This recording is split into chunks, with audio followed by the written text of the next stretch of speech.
Karena di loket Sempati Star Jalan Soekarno-Hatta ada Mbak Okta.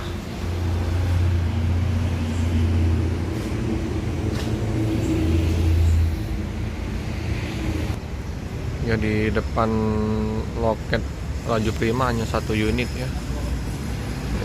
Sepi ya, hanya terparkir bus Iba sama Sempati. Longgar, biasanya dipenuhi dengan ekspedisi dari CP Mandiri sama truk ekspedisi dari SMA ya. Oke teman-teman ya, kondisi lalu lintas juga sepi.